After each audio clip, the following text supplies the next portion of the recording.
often when we consider money and economics. But the truth is that without a successful financial business, you're not going to be able to contribute to the environment, and you're not going to be able to contribute to your communities and your staff.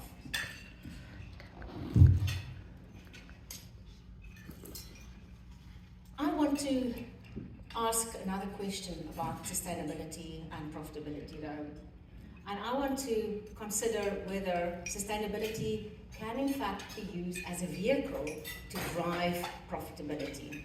But I want to play a short interview that June Sarpong of the BBC had with Alana Weston. Now, Alana Weston is the chairperson of the board of directors of Selfridges in the UK. Now, Selfridges is well known as a very large luxury retailer. And this is what Alana said.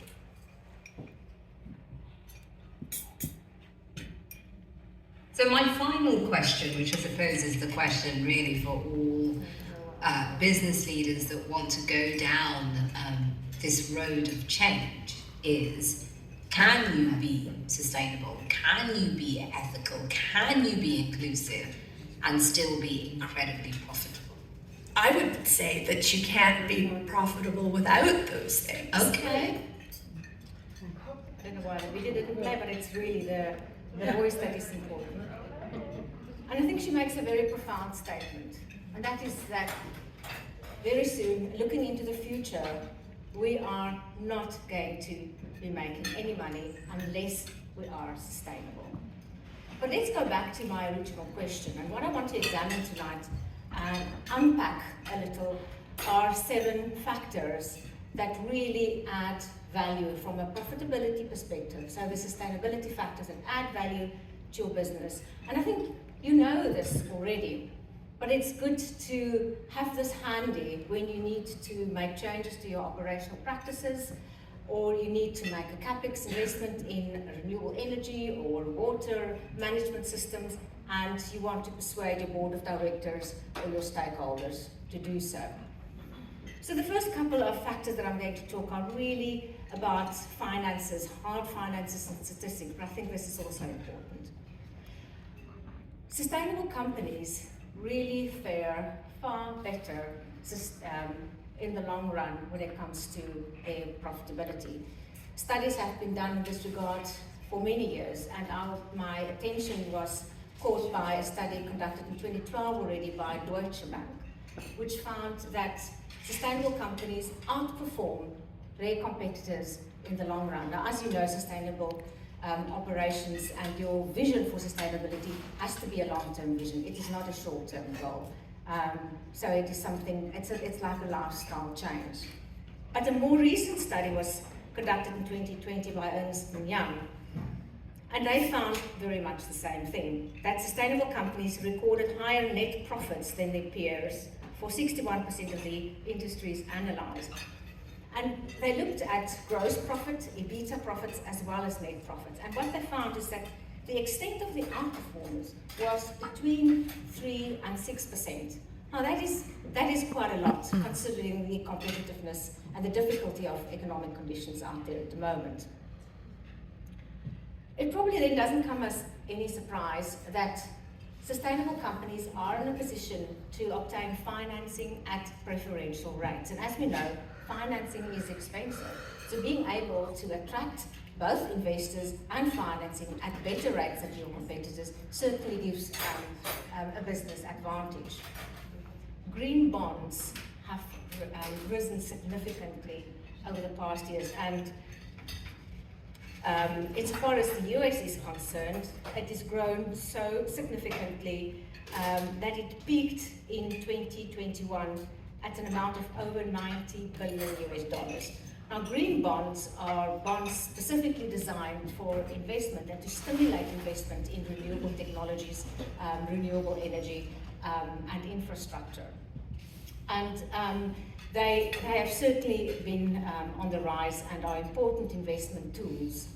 But over and above the bonds, banks have started to make changes to the way in which they look at financing for projects that have a positive environmental or social impact.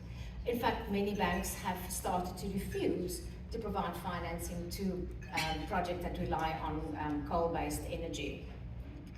There are banks that have been formed specifically for that purpose here in the US, and some of them include the New York Green Bank, the Connecticut Green Bank, and I think there are a few others as well. So these banks are specifically there to assist in financing green project companies who want to make investment in renewable energy, for example.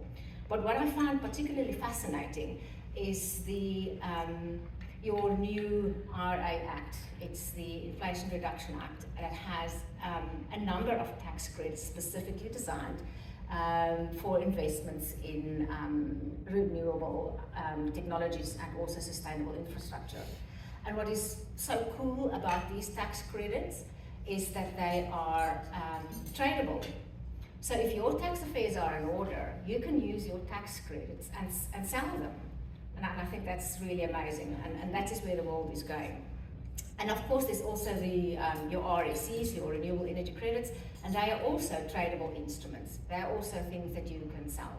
So these are all additional ways in which you can reduce your overhead expenditure, your financing, which is so important. But let's look at some of the obvious issues around your operational costs. Of course, if you use less energy, you use less water, and as our waste partners will tell you, if you waste less, it's going to cost less then. So if you rely on your own energy, and your own renewable energy, there's a huge impact that makes on your bottom line. And I mean, Thor just gave a great example yesterday of the thousands of dollars that you are saving in the water management system that you've installed. So it's all there. We spoke about the great culture that sustainable companies create for staff and the reduction in staff turnover. And I'm going to talk about that a little bit later again, but improved staff retention means that you've got less expense on recruiting staff and that you've got less expense on training staff. So that's another overhead advantage.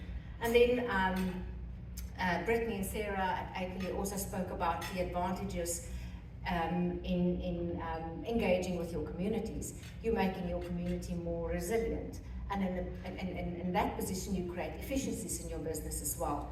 Having a resilient, flourishing local economy really provides a positive feedback loop into your own business as well. And all of this come with reduction in a cost tag. So let's look at operational risk performance. We have all seen a huge increase in legislation and regulation globally around activities that we have that impact our environment and our social upliftment practices. There is, for example, regulation around clean air, potable water, there's carbon taxes, legislation around employment equity and diversity. And this is going to, packaging, it's going to continue to increase. Now, sustainable companies are already geared and are already in line with this legislation.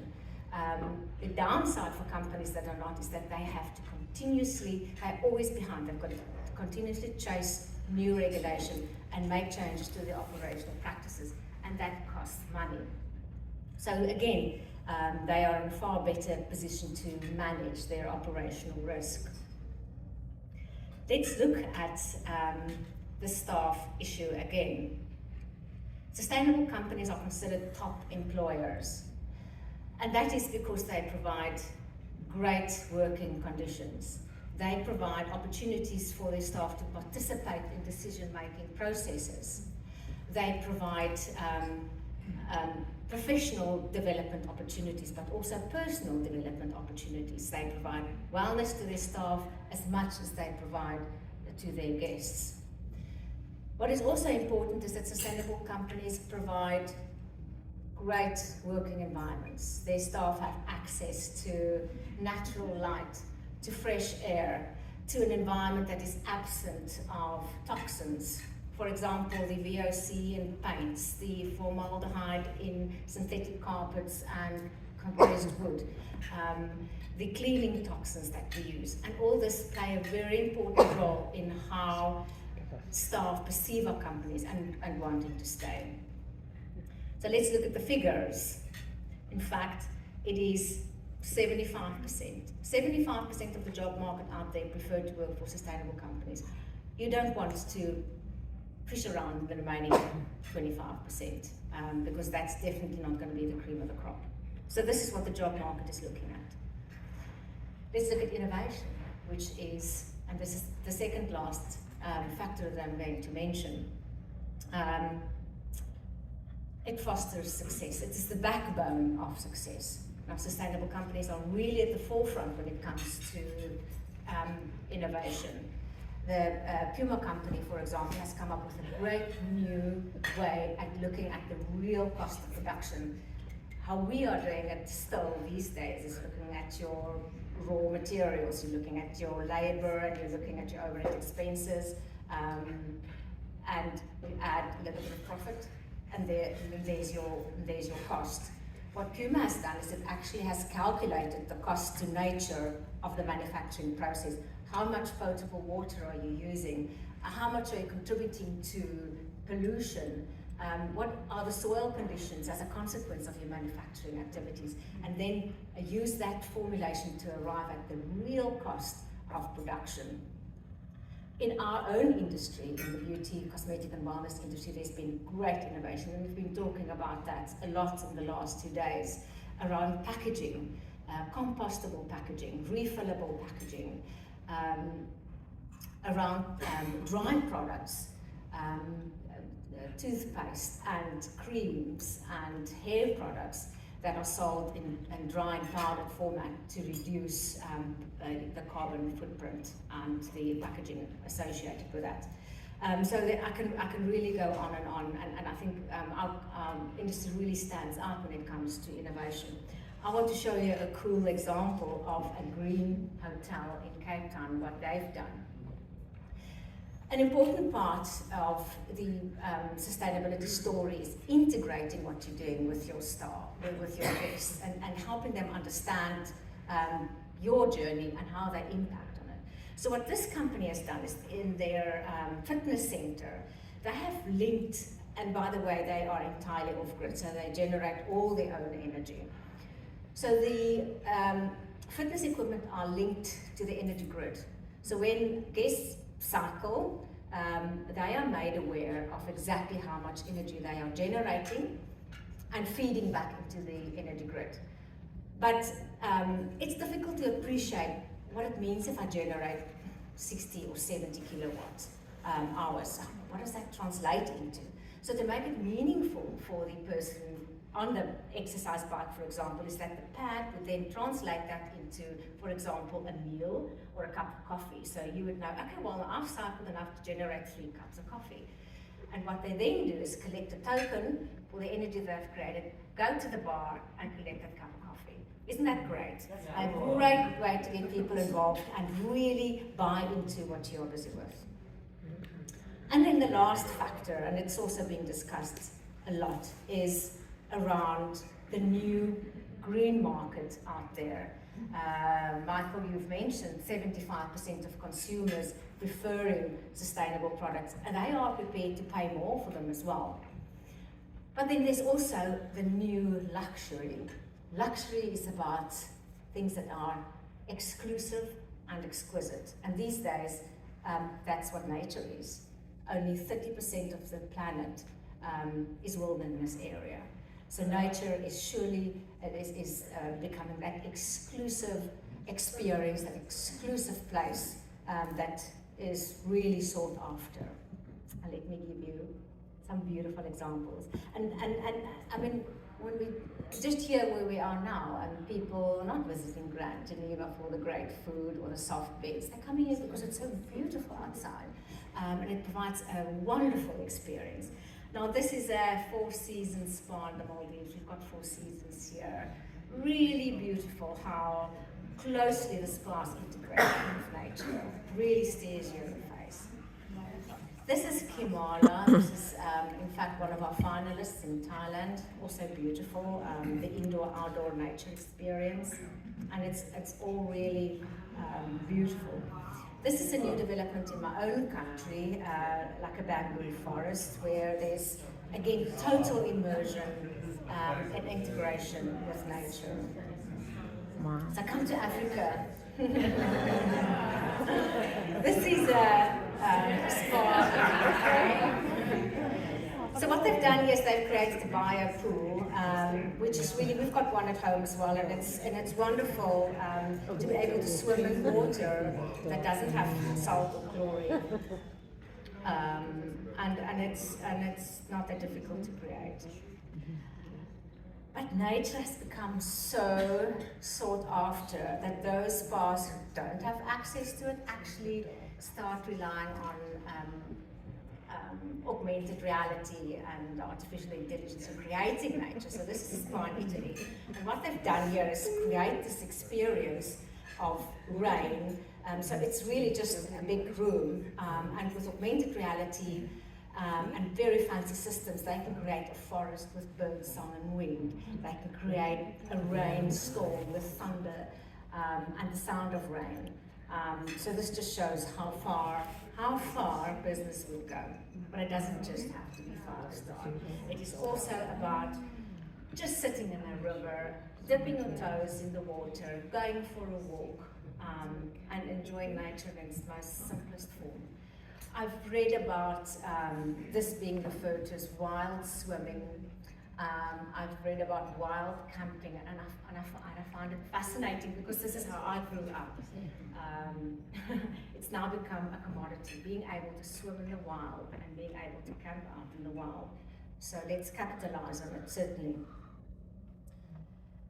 So what I want to end up with is just saying that what can be better than protecting our planet, uplifting our people, and making money.